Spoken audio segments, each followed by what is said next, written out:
Hello, everybody, and welcome to A Balanced Life here at Black Star Network. Let me tell you, we've been talking about a lot of things over the last couple of weeks. How do we have faith? How do we walk in our purpose? How do we discover balance in the things that are needed in our lives in order to move us forward? Well, today we're going to talk about one of those things that often paralyzes us from being able to be our best selves. Today, we're talking about fear.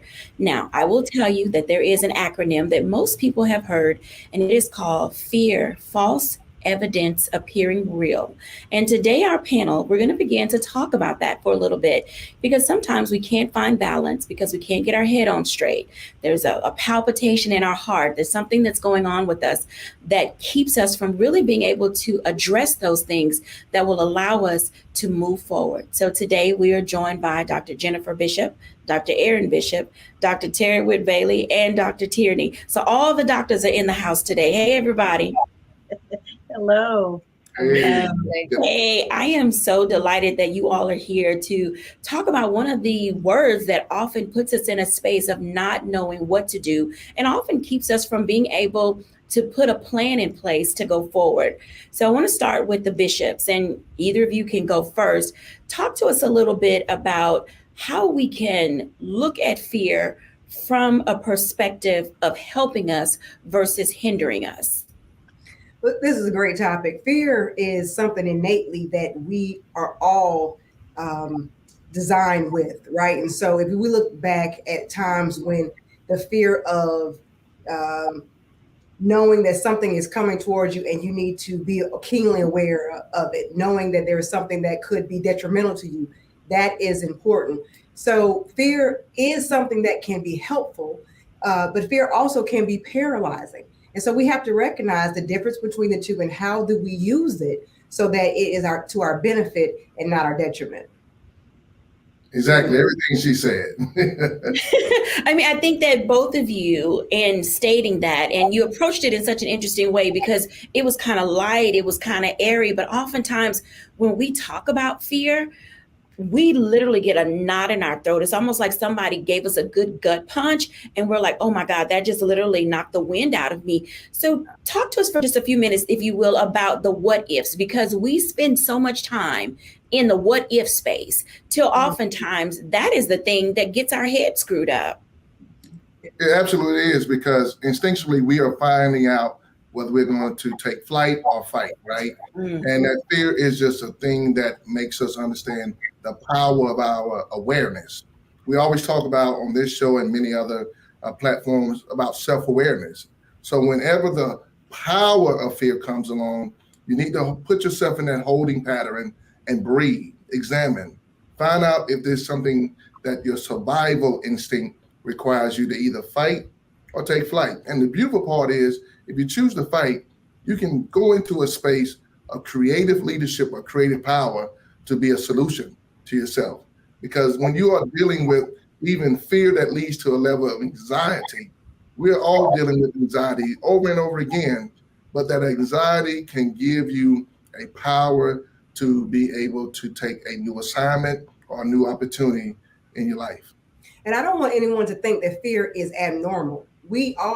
It is a part of something that is built inside of us. We learn that there are things that we should be keenly aware of, again, that will be of your detriment, will be harmful to you. And so you use that to recognize, no, I shouldn't go over there, or there's something that's behind me that I need to be aware of. It's a security as well, but we have to learn how to use it. So again, that it does not take us to a place where we cannot move forward. We need to use it so as an ally and not an adversary. Excellent. An ally and not an adversary. And these are times where we try to figure out, as Dr. Tierney always talks about, ways to level up in our lives. And fear can be a stumbling block or a stepping stone. Talk to us about that, Dr. Tierney. So just some of the practical ways of how we can use fear to be a stepping stone. Jimmy Iovine, who is a music executive, said that fear has a lot of firepower. And if we can figure out how to use that fear to push us from behind instead of stand in front of us, then that's when we're really standing in our power. And so when we hear things like that, and it's like, okay, but I'm afraid right now. So how do I use that to push me from behind instead of stand in front of me? This is what we have to use our fear to inform our next step. So let's say that we are I don't know, fearful of, we just had graduations. So let's say you're feeling fearful of going to college and taking that next step and you don't know what to expect. Well, when we feel that fear, what we can do is say, okay, what exactly am I afraid of? So let me go and talk to some undergraduates, or people who are in college so that I can get some real information about what's happening. False evidence appearing real. We don't know what we don't know. And often what we don't know is what we're afraid of. So using that to actually get the information, get more informed about what that thing is that's kind of hovering in the dark that we're afraid of. Fear is also forget everything and run, and so what we'll often do is we'll forget our teachings, we'll forget what we know, we forget those things that are already ingrained in us and just take off, running. But I want to give you another acronym for fear. Faith, every day, always, right now. When we decide to take our fear and flip that thing over into faith and have faith in what God is doing in our life, faith in our own capabilities, faith in what we already do know and knowing that it's enough, then that helps us to be able to take that next step forward so that that fear doesn't stand in front of us and block us, but actually pushes us forward into our next level. Being pushed forward is oftentimes something we don't want to do, because when we're standing square in the face of that adversity, the thing that we are, seemingly trying to deal with in some way, shape, form, or fashion, we get into that head space, we get into our feelings and our emotions, and we think back to all of the times when something we thought was going to be wasn't. I want to invite in Dr. Terry Whitt Bailey to talk a little bit about fear and how she works through fear and what it does when she's captivated by it. Hey, Dr. Terry Whitt Bailey. Well, hello there. Wow, I am already just so well fed with what was already shared today.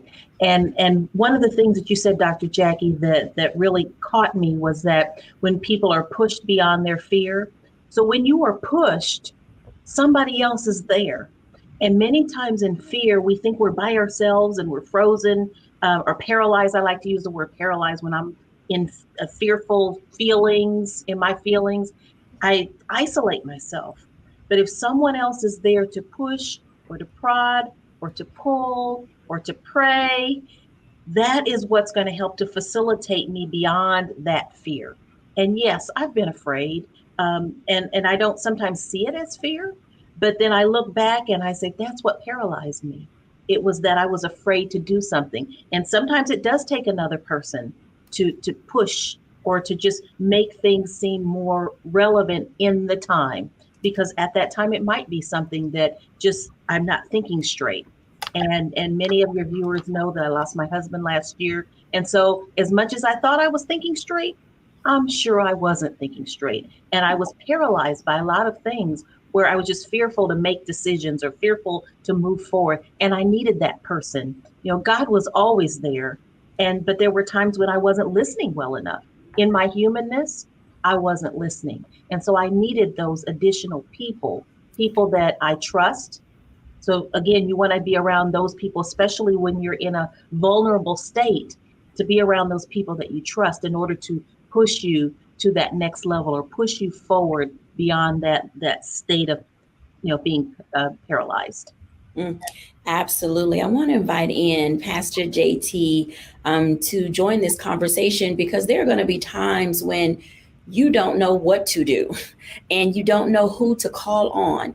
And Pastor JT brings to us a very unique perspective as it relates to how do we as believers rise to the occasion when we are often paralyzed by fear and facing the unknown. Hey, Pastor JT. Hey, how you doing, Dr. Jacquie? We are good.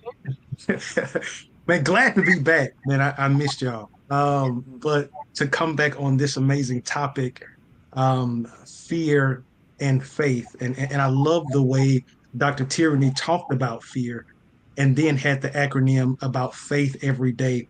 But that's a challenge, because one of the biggest things that we have to do, even being those that are titled or call themselves believers, is we have to trust him enough in that next step to be sure that whatever that next step is, it's him orchestrating that step. And I think a lot of fear, especially with us as believers, comes from us not being in control. Because if we knew what the outcome was going to be, if we took the next step, we wouldn't have the paralysis of fear, as many of our guests have said today. So I believe that it's that leaning in. If we look at Hebrews, the chapter about faith, the heroes and heroines of faith, and we look at their stories, we always look at their stories in the after. So we hear about what they did after. But if we put some human flesh around that text, there's no way in the world that you can believe that Abraham didn't have a bout with fear, that Moses didn't have a bout with fear. Matter of fact, God talks to Moses while he's staring at the Red Sea and tells him, don't be afraid. But Moses never said, I'm afraid, but God could sense his fear. But the reason why Moses was able to stretch his hand and the children were able to go forth is because even in that moment of fear, God's voice was louder than his fear. So I think that's the challenge. Can we be still enough in that moment of fear, that emotional moment of fear, and allow God's voice to be louder than what we believe may happen, knowing that if we are truly believers, all things going to work out for our good anyway. I love that perspective. Now, today we're talking about fear and we're giving you acronyms throughout our entire show. We began the first block with fear of being false evidence appearing real. And then Dr. Tierney said, forget everything and run. And that's oftentimes what we do when we are facing fear. But then she also said, faith or faith every day, always right now. Faith every day, always right now. And that's important. You have to include your faith. When we come back after the break, I want to give you another acronym related to fear, and it is literally face every adversity realistically. Fear, face every adversity realistically. Because sometimes we're not truthful with ourselves and cannot be truthful with others. We'll be back in a moment after the break.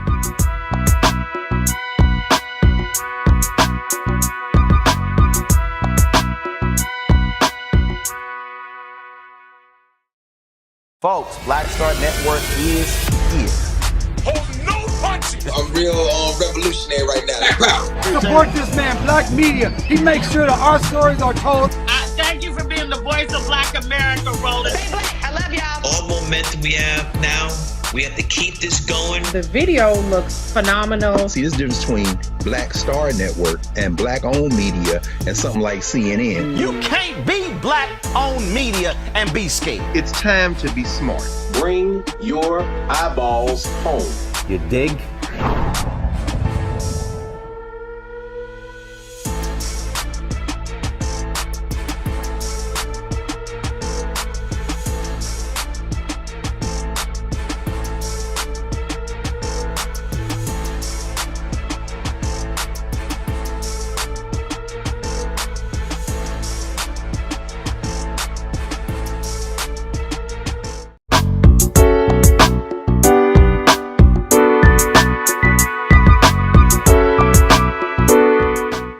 Welcome back, everyone, to A Balanced Life. And as you can tell, there are going to be days when we're trying to put it all together. We are in literally already full force in May in our new normal. And so this new normal brings with it some things that we thought we left behind in the past. We're often triggered by things that we thought we were over and done with. But then there are these new challenges because we were not outside, because we were not around other people, because we put our emotions in a bottle and kind of tucked them away in a COVID corner. We didn't work on those things that we thought were necessary because we really weren't sure or certain of what came next. Well, here we are in this space in 2023, really talking about, can we face every adversity realistically?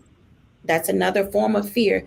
We don't have the capacity or the coping skills to face those things that we need. And I want to ask Dr. Tierney about that, because what does it look like trying to cope with the things that we know we are not being realistic or honest about in our lives? It's very hard to cope or deal with or address the things that we won't first really be real about. If we still are in this delusion of grandeur about what our situation is, what life is, and that could either be that we're making a mountain out of a molehill, or we are imagining what could happen, and we're playing the what if game of what if this happens, what if that happens. But in either one of those scenarios, we're not in the right now. What is actually right now in front of me on my plate? Then what that does, it makes us even more anxious, or it can even make us even more depressed. And it's very hard for us to really get a grip on where we are and what's happening, because we're in these two camps. So the first thing that we have to do is really just do some grounding. What is happening right now? And it can be just as simple as, I'm sitting in a yellow chair. I am talking to you right now on this video. Just do some basic grounding techniques that help you to stay right where you are, right in the present. Look at what's happening right now, not what you think will happen, not what it might happen, not what they said that might, not any of that, but just truly what's right here in front of you. And once you do that, you'll find that you'll be calmer. You'll be able to think clearer, because you'll only be facing what's right in front of you instead of what you think might happen, or some things that might have been behind you that are no longer a part of your reality. I had to pause for a moment, because when you talk about reality, sometimes what I think is real and what is happening in my life and what is going on, because I haven't weighed all the factors that go into it, I'm not really being realistic about what the potential outcome can be. And that could be at the beginning, the middle, and the end. It could also be whether what's up or what's down. Dr. Bishop, talk to us about that for a moment, about being realistic, because even in your work of what's next is now, if we're not realistic about the things that we face and the role that we play in them, we oftentimes can lead ourselves in a misdirection. So I like to look at it from a perspective, right? So again, fear is tangible at times. It's palpable at times. And what I have done and ask people to do is look at yourself retrospectively and look at what you dealt with that was fearful. And if you could have asked yourself at the age that you are now, the things that you thought were going to cripple you, the things that you thought that you could not overcome or surpass, when you look back at it, and you see that either it didn't happen, or wasn't that bad, or that you stepped out on faith and you continued to walk in spite of what fear may have presented itself to you, you survived. And so another thing that I like to do is I'll talk to my future self, because my future self can give me perspective as to what I may be looking at from this lens of life that I have, and how it may not be as bad as it are. I think it's like 40 or 30% of what we anticipate never happens. And a lot of that is fear. But I'll give this to Bishop after this. 2 Timothy 1:7 says, I did not give you the spirit of fear, but of power, love, and a sound mind. And so he's not saying that fear doesn't exist. He says, I just didn't give it to you. And so if we recognize that while fear is and can be used as an ally in one perspective, it also can be an adversary. So perhaps we should stop using the word fear when we're trying to tangibly explain how we feel. Anxiety, we feel paralyzed. When we change the way that we explain what it is, then we can take the power that fear gives and then change our perspective. Amen.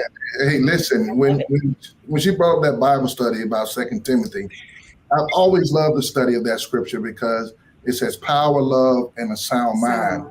And you have to work yourself backwards with that, with sound mind, love, and power. And so when you go from one zone of sound mind, then love, and then power, you're taking each one of those steps towards leveling up, because it's all about how you increase your emotional awareness in that experience. So here is what my acronym is. It is face everything and rise, right? But sometimes we do it all at the same time when we face literally everything, and it becomes overwhelming, because fear can be overwhelming, right? Anxiety can be overwhelming, but you have to literally put one foot in front of your other to deal with every mountain. As Dr. T said a few minutes ago about the reference to mountains, right? Sometimes the mountain is you. And when you look at what we're doing with mountains, it says in the scripture clearly, right, Pastor JT, if you have the faith the size of a mustard seed, you can move mountains. And many of us have to recognize that some of these dangers, seen and unseen, some of these fear issues we're dealing with, it's been dealt with before. And so when I make the reference to faith the size of a mustard seed can move mountains. What we have to understand is that people have been moving mountains by faith for a long time. And so just be patient with yourself. Give yourself space and grace to go from a sound mind to loving the space you're in so you can have power to exist. I'm going to ask Pastor JT to just jump right on in there. Yes, and he gave me that alley-oop. I normally reference different versions of the Bible because it gives us a little bit more deeper insight into the scripture.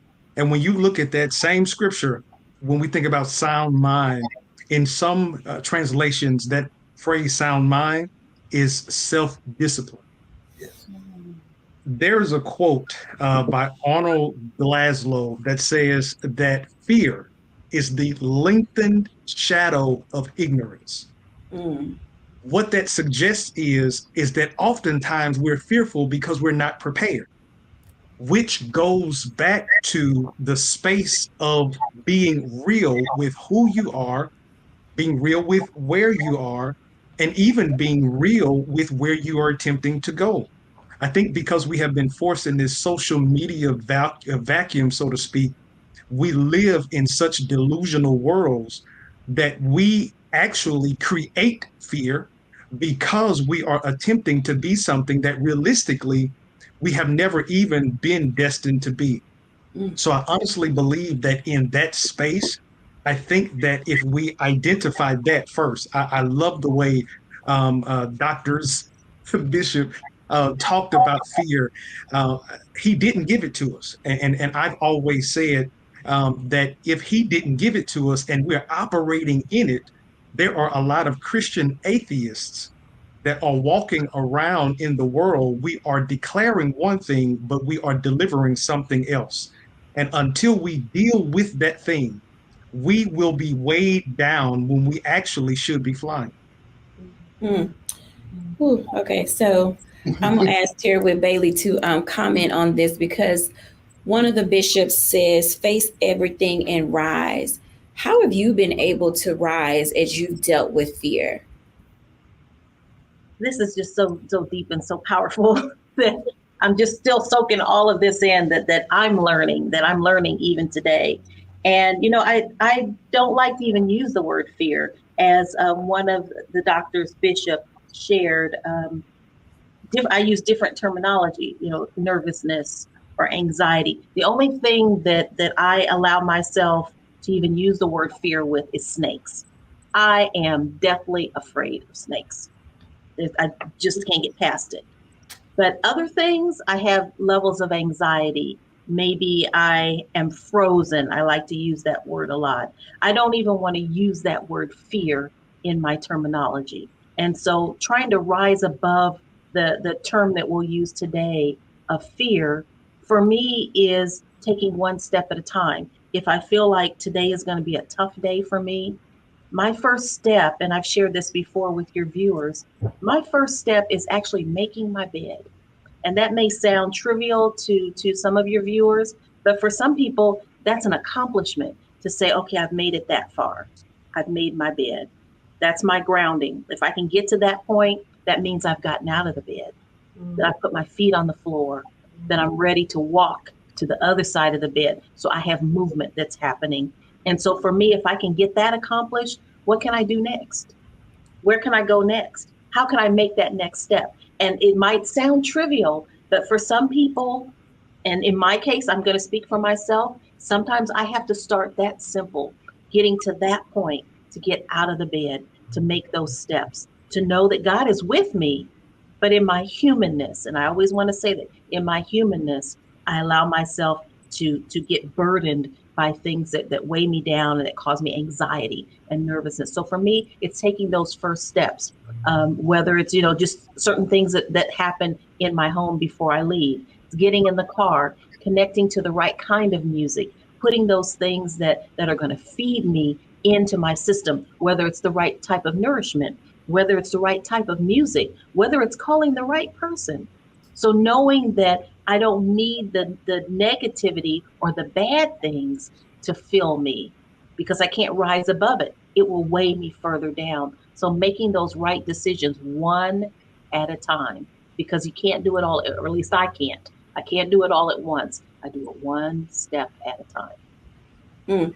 I appreciate you saying doing each thing one at a time. We're going to go into our break and come back at the top. We're going to start with Dr. Tierney, because one of my overcomings related to fear, the exercise that I do with most of my clients, and it is snakes, Dr. Whit Bailey. I think it's important that people begin to determine where they are in response to and in relationship with the thing that brings them anxiety, whatever it is, because there's certain things we have to discover how to conquer and suppress internally before we can show up externally. So when we come back after the break, we're going to talk a little bit about another acronym for fear, which is to filter each action relationally. Where are you in context with the thing that you are dealing with? We'll be back in a moment after the break.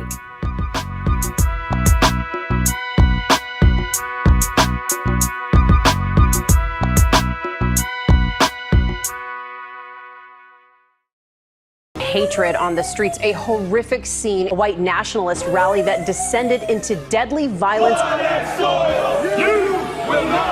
White people are losing their damn minds.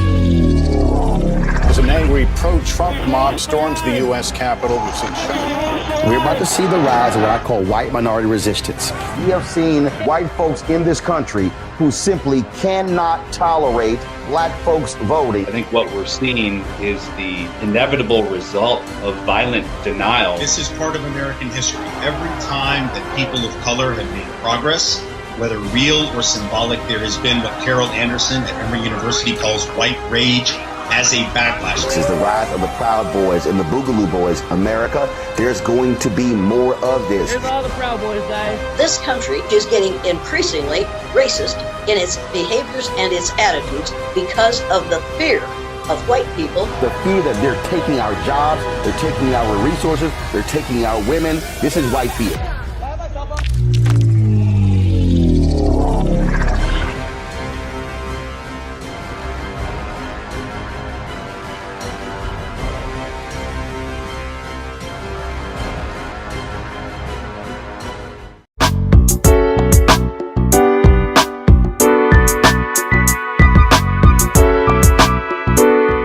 Welcome back, everyone, to A Balanced Life. And as you can tell, we are discovering not only what our fears are, but how to take them, like anything else, one bite at a time, one step at a time, giving us opportunity and space to give ourselves grace, but also to grow. I want to start with Dr. Tierney, because sometimes we don't know how to filter how we feel about the things that we are facing. And oftentimes, having this level of relationship that we have with fear is good. It can be healthy, I think, Dr. Tierney, to allow ourselves to really grapple with, as Dr. Whit Bailey said, with the emotions that she has, as Dr. Jennifer said, being able to put a label on it and give it a name so we can call it for what it is. Talk to us about that in this process that we have to go through in order to grow. Absolutely. So fear is so important that I literally dedicated an entire chapter in my book to it, just to talk about it, because it's one of those things that'll quickly get us stuck, and so that we can't get to our goals and we can't reach that next level. But as we are assessing our relationship with fear, I think it's important that we also understand what type of fear we're talking about. So fear is a natural response. It's a natural physical response that we were given in order to help keep us safe. It's that healthy skepticism. So as Dr. Bailey was talking about that snake on the ground, well, there are some snakes that she does need to make sure that she does not touch, So in our ancestral days, when we were, nomadic and living outside amongst the elements and amongst the animals, we needed to have that healthy skepticism of our environment to make sure that we stayed safe. Now, that type of fear is one that definitely helps to keep us safe. So we're not speaking about necessarily that fear, okay? But it's important that we understand the difference between that fear and then the spirit of fear that we've been assessing earlier. That spirit of fear, that's that psychological fear. That's that fear of the unknown. That's that fear of the what if. That's that fear of am I enough? It's that fear, that internal fear, that fear that's really not real, that we are generating ourselves from an internal place. We have to make sure that we understand what type of fear are we talking about. you know. And once we understand the type of fear that we're talking about, then we can properly address it and we can properly use it for our benefit and keep it from standing in front of us. So for example, I had a client that told me, I am afraid of dogs. I'm afraid of dogs. I am so afraid of dogs. I'm so afraid of dogs. As she was saying this, she was actually petting my dog. As she's telling me she's so afraid of dogs, but she's petting my dog. And I stopped and I said to her, do you realize that you're petting my dog? And she looked and was like, oh my goodness, but I am so afraid of dogs. You know, there was a past traumatic incident in her past that she then learned and taught herself that I am afraid of dogs. Dogs are bad. But she was petting my dog because somewhere along the way, she'd actually moved past that, but she kept the same narrative without actually allowing her emotions and her life experiences past that point to catch up so that she can learn, oh, dogs really aren't that bad. It's not, you know, I don't have to be afraid of dogs anymore. So we have to take that moment to stop and say, okay, is this something that I'm telling myself, that I've been telling myself on a loop because of a situation that happened, because of something that transpired, that now I've just kept that same energy. And so now I've made that fear into a part of me, a piece of me that is now standing in my way. Is that something I need to go back and assess? Am I still afraid of dogs? Is that something that I need to have that healthy skepticism for? Or is this something that the enemy has tried to use to block me, to stand in my way so that I'm not able to really reach the goals that I want and I'm just keeping it on the loop and don't even recognize it? So when we're looking at our relationship with fear, we have to understand what that fear is, why it is, and then do the necessary steps in order to unravel that fear so that we can move forward. I think that that's vitally important as you're talking. I want to ask Pastor JT to come into this conversation because oftentimes switching that narrative in our head is not always that easy. Pastor JT, how do we get people to change the narrative, that negative self-talk, that personal criticism that is constantly there because we've heard other people say to us, like Dr. Tierney said, you're not enough, the self-fulfilling prophecy, or your parents were nothing and you're not going to ever be anything. How do we escape those things and change the narrative? I think one of the things that's extremely important, and I say this, and my sister has always said this, is that we need people in our lives that are coaches. I think sometimes it's hard for us to find that thing on our own. I think it's hard sometimes for us to look in the mirror and really be honest with ourselves because it's just something innately in us that we're always going to find an excuse of why. There are some grown people right now that will tell another grown person, that's just the way I am. You're just going to have to deal with it. And unfortunately, that caps them because there are some people that's not going to deal with that. So I think the first thing that has to happen, even as it relates to dealing with that negative self-talk, you have to allow somebody the space to come into your life to challenge you to go back to that place and identify when was the first time that you heard something negative about yourself. I believe that there was one show that we were on and we talked about, it was a financial show and it talked about our spending habits. And I think the age was 6 or 7. And I believe that it was discovered that many of us are in our 40s and 50s, but we're still behaving like we're 6 or 7 with our financial spending. Do you know there are some adults right now in there now, they're still living out of the brokenness that happened as a child?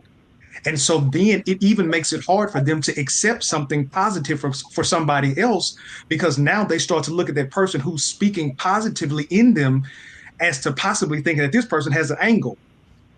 Dr. Tierney said something that was so key. She talked about a cycle, and some of us have placed ourselves in a cycle unknowingly that we perpetuate fear in ways that we will create a fearful experience even when it's not there, because we are used to things being a certain way. So I think it goes back to us identifying where was that first negative experience, but then also, and I believe that this is key as well, we have to be mindful of our circle, because we may have some fear mongers in our circle, that is causing us to have fear unnecessarily.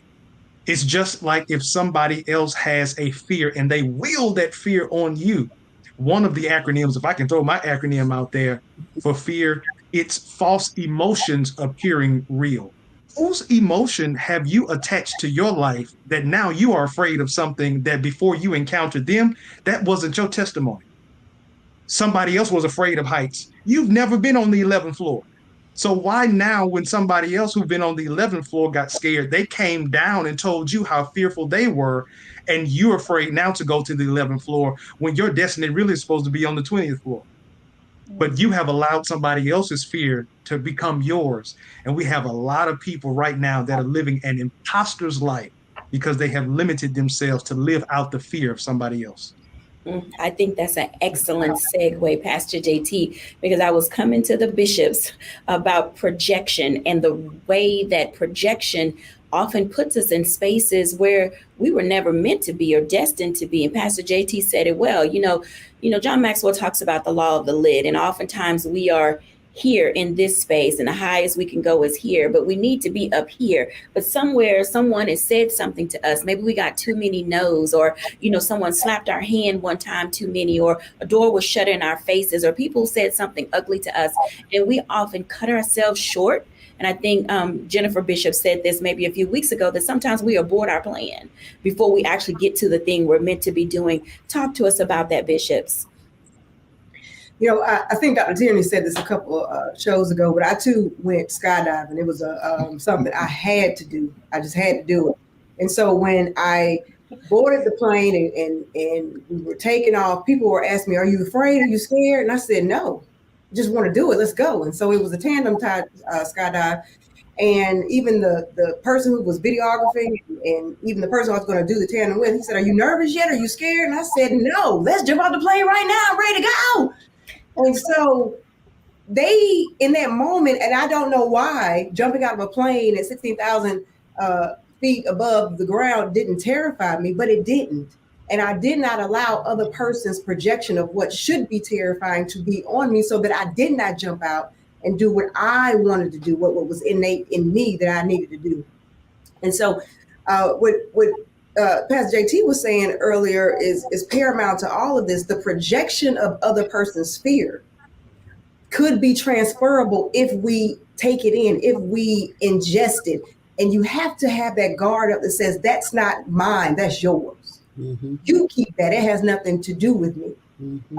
Last thing I'll say is, I was listening to this young lady speak, and she said that she has a son who was just petrified of E.T. He had watched the movie, he was scared of it. And he thought E.T. was in her bathroom, was in a tub. Well, that was the only bathroom they had, so he had to go take a bath. Well, the mother finally said to the little boy, "E.T. is not real. That is not a fear that you need to have, because it is a fictional character. It is not real." So going back to the persons that you have around you, those persons who have experience in what we are afraid of, when we have that relationship with them, and that they can let us know what is real and what's not real and how to overcome it if we do face it, that is an important relationship to have.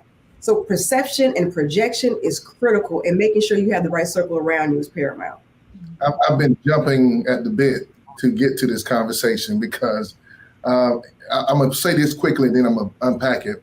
In order to grow through it, you got to go through it, right? And so when you mentioned about snakes earlier, I want to tell you something about snakes, because you got to go from a fear zone to a learning zone to a growth zone. And so imagine at the bottom of the mountain, that's the fear, right? Then by mid-level, you have the learning zone, but the peak of the mountain is the growth zone. Well, here's the truth about snakes. On every mountain, there's a snake line where snakes can't breathe at that elevation. And so when you're dealing with fear or snakes in your life, symbolically, you may be getting to a level where it's a rare air, or where you're projected to go has become such a divine assignment or just a special opportunity that snakes are your last part of your climb. And so when I look at even what we are dealing with as trauma that is infused on our life, people have told us we wouldn't be anything, or people told us that we couldn't do something, right? that fear or that anxiety or that nervousness that comes across at that challenge may be something you're dealing with at the bottom of the mountain, but learn yourself, affirm yourself. So as you grow through it, you go through it, because what you're literally doing is elevating your thoughts, elevating your mindset, because you're literally going from a fixed mindset, because fear has been fixated in your life, to a growth mindset.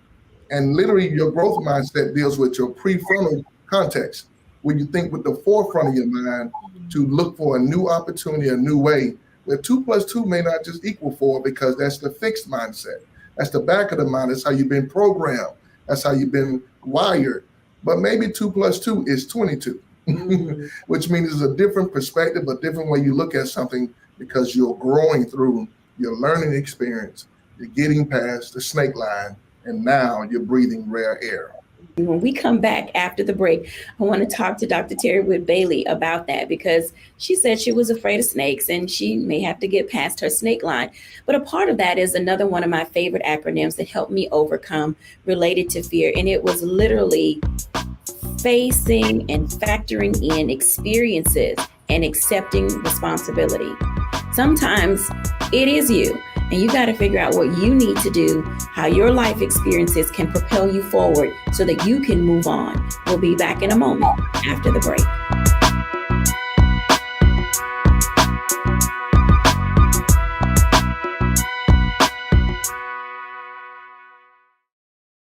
Don't you think it's time to get wealthy? I'm Deborah Owens, America's Wealth Coach, and my new show on the Black Star Network focuses on the things your financial advisor or bank isn't telling you. So watch Get Wealthy on the Black Star Network.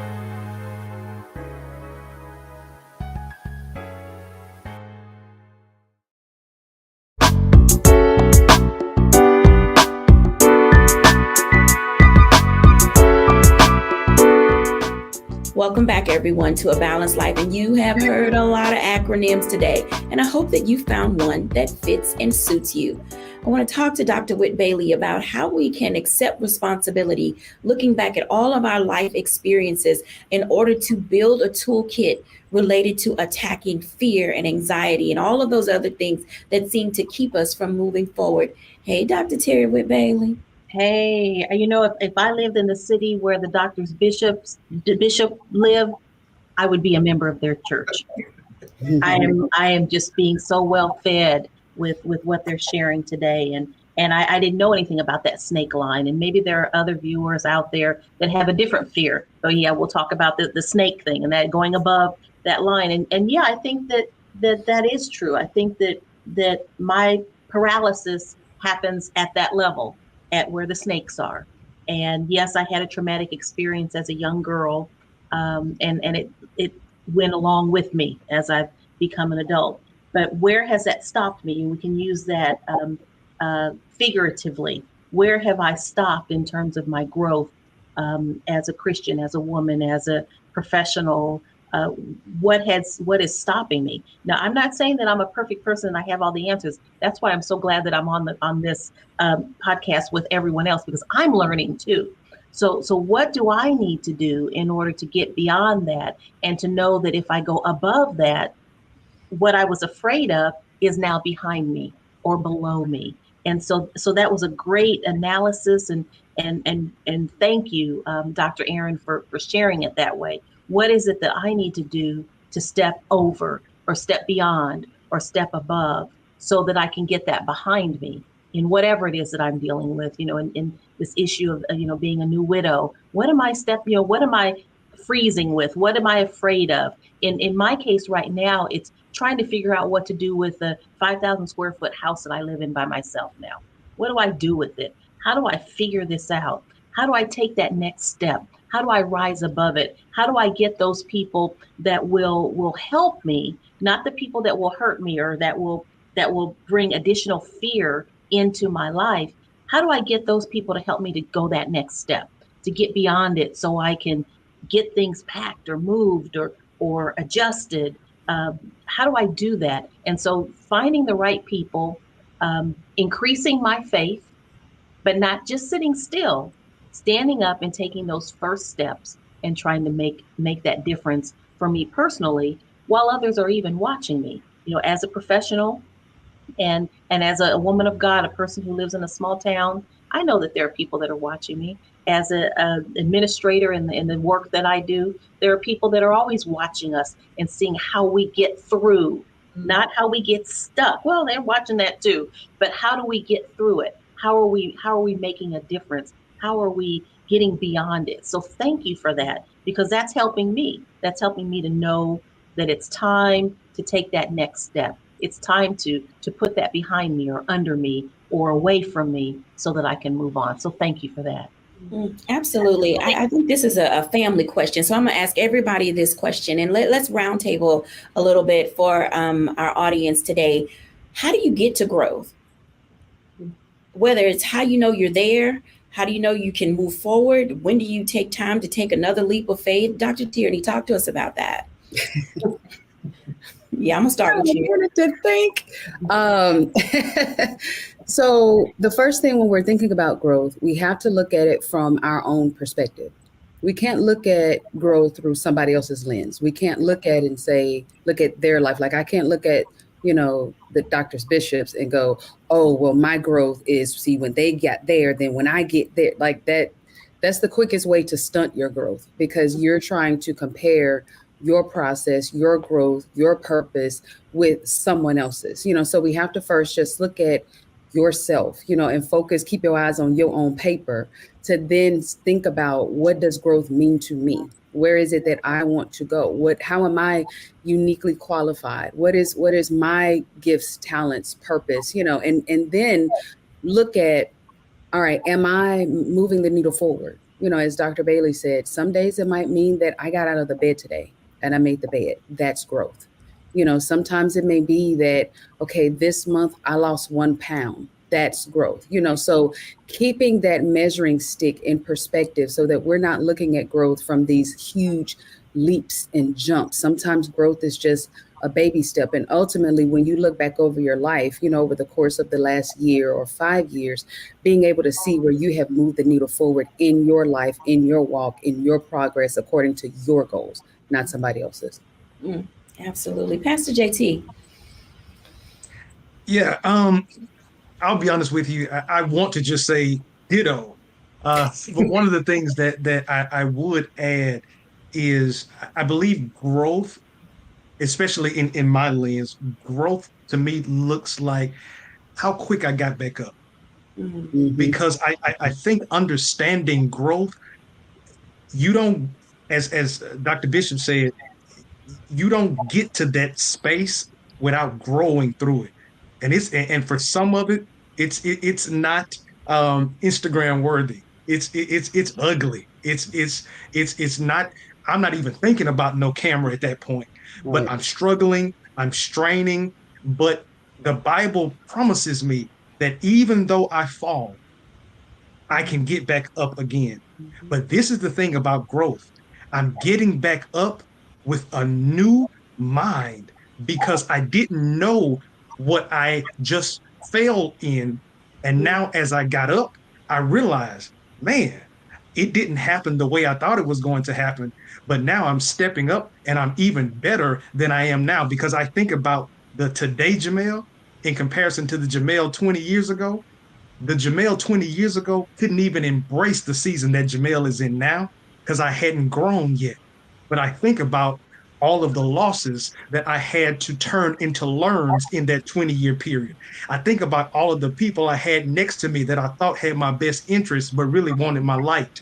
But now, as I have gotten to this place, it makes me prepared for this level, knowing that even the next step may be a step that I have to push a little bit harder.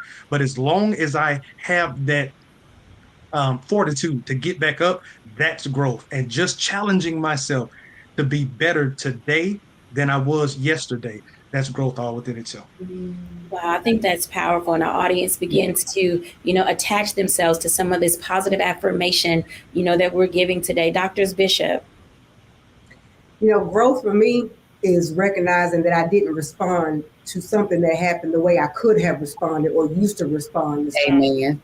That is the measure stick of growth, because it took a lot to get to the place where you don't respond and you want the maturity that you knew could be there, but you weren't ready to go there. And then one day it just settles on you. Yeah. And then you grow from that to the next level, but you celebrate every step of growth that you have and understand, and sometimes envelop the experiences that took you to the place where you can say that I have grown, and I'm glad that you met me today instead of yesterday. That's an important part of the process for me, and for the person that I'm becoming, because I also recognize, Dr. Tierney said it, who you see today is not who you're going to see tomorrow. I'm growing right now, being a part of this conversation. And the woman that she is tomorrow will not be the woman she is a couple of weeks from there. And so not settling as well, or thinking that you're about to plateau and this is the place that you're supposed to stay at. There's always going to be a growth process. And in there comes uncertainty, anxiety, but there also should be the will to keep pushing forward. Fight through the fear, the anxiety, whatever you want to label it as, but you got to keep going. And here's my my thoughts. With growth, there's only two things or two dynamics to it for me.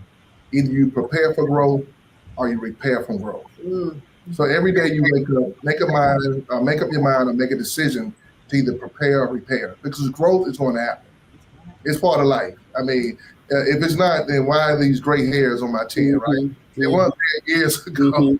If it's not, why am I bald headed now? I used to have an afro, right, JT? We used to have hair on our head, right? And so growth is a part of life. And if you don't prepare for it, you won't be ready for it. Because if you stay ready, you don't have to get ready. So here's what Marianne Williamson said. She said, our biggest fear is not that we're inadequate. The biggest fear is that we are powerful beyond measure, which means you'll get blessed from your growth, that you won't have room enough to handle it, right? But in repairing from growth, you'll get to a place where you are like, it was painful, but it was worth it.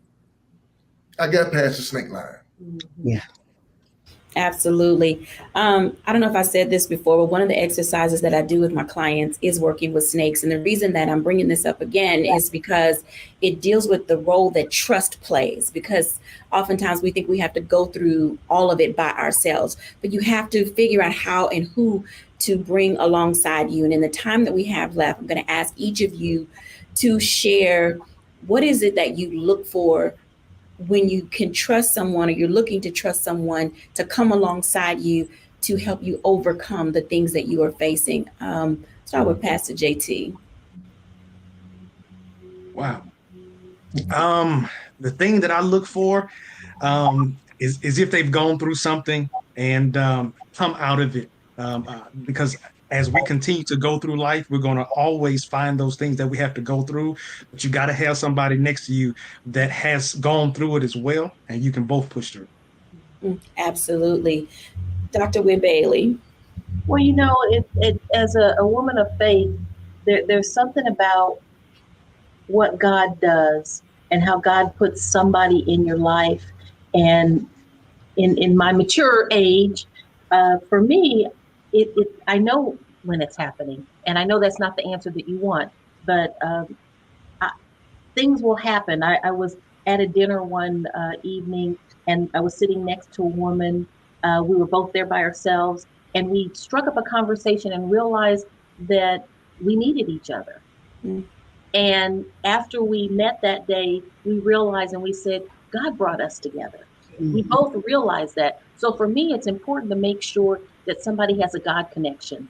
I'm at I'll call it a vulnerable place in my life right now, just trying to get, my equilibrium, trying to figure out life right now. So I need to be around people that understand the power of the word, the power of God, and that are willing to take risks, but through faith. I think that's well said, because it may not be what I was looking for, but it was definitely probably something that someone needed. Sometimes it's connection, that builds trust. And with that, I'm going to ask the bishops to give a word, and then Dr. Tierney, and then we'll be on to my reflection. what Dr. Terry said exactly what I was thinking. And for me, I look for whether or not their presence is precious. Is your presence precious to me? Does it make me better? Does it make me want to be stronger and better than I thought I could? Does it bring out something in me? And not to be selfish, I look and ask and wonder, do I do the same thing? And that's when we can walk together, because 2 or 3 have agreed. So we can go forward together. So it's not just me getting and them not receiving. It's a relationship that is built. And so just like, again, Dr. Terry said that they conferred and said that there was something that was ordained by God to bring them together. And so that's important. Is your presence precious? I just need someone to have empathy for me as I go through my growth season, even my learning season, right? Because when I look at what I am going through, I need someone to understand that in the poetic expression of Tupac Amaru Shakur, that I may be the rose that grew through the concrete. That it took a lot for me to get here. And in this space where I'm learning from my fear and growing through my fear, I survived. I've survived snake bites. I've survived grizzly bear attacks. Because as I go up that mountain of fear, I'm gonna get to the mountaintop. So just have empathy for me as I grow. Absolutely, Dr. T. And I'm gonna springboard right off of that and say that the thing that I look for in terms of trusting someone, I look for emotional intelligence and wisdom. As Pastor JT said earlier, sometimes we'll get stuck in our 6-year-old selves. You'll be 46, but really a 6-year-old. So I look for making sure that person has that wisdom. We may not have gone through the exact same things, but you may have a level of wisdom that I need to lean into, that emotional intelligence that lets me know you know how to handle me. When I'm being in my vulnerable state or unpacking my bags, are you going to take my bag and twirl it around your head, or are you going to show that compassion and that empathy, even if it's something that you've never necessarily walked through, but you have that wisdom and that emotional intelligence to be able to handle me appropriately and love me through whatever the season is, and vice versa, that I'm able to reciprocate that, for you. So that's one of the main things that I look for, or 2 of the main things that I look for: wisdom and emotional intelligence. Absolutely. Thank you, everyone, for sharing those wisdom tidbits with our audience. When we come back, I'll give my reflection.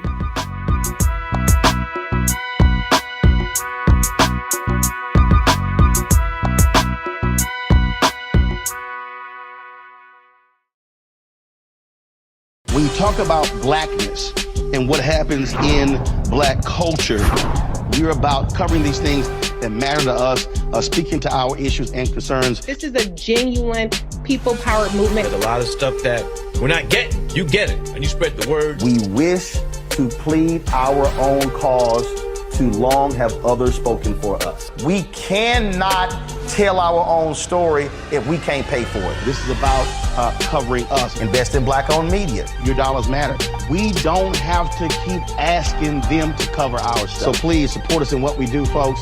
We want to hit 2,000 people, $50 this month, raise $100,000. We're behind 100,000, so we want to hit that. Y'all money makes this possible.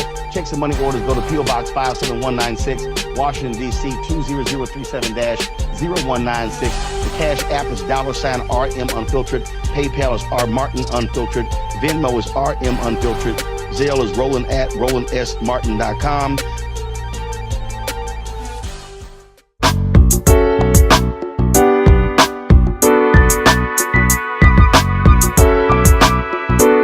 Welcome back, everyone, to A Balanced Life. And as you can tell, overcoming the things that we face can often lead us to a space of anxiety, being paralyzed, not knowing which direction to turn. But one thing that we've discovered today is that we do not go this journey alone. There are people who are out there who are willing to help us when we get to the space of knowing that we're ready for help. But in addition to that, there's some things that we learn that allow us to really accept and understand and identify that fear is false evidence appearing real. When we weigh it against our life experiences, against the ways in which we've been bolstered forward, the accomplishments and the achievements that we have, then we know that we can accomplish that which we set out for. And there are times that fear is real because our memory does not allow us to forget, if you will, those things that gave us anxiety, that paralyzed us. But fear shouldn't hinder us. It oftentimes can propel us to be able to move forward. I hope that something that we have said today, one of the many F.E.A.R. acronyms that you have heard, you will put them in your balanced living toolkit and allow them to propel you forward. Thank you everyone for watching. Bye now.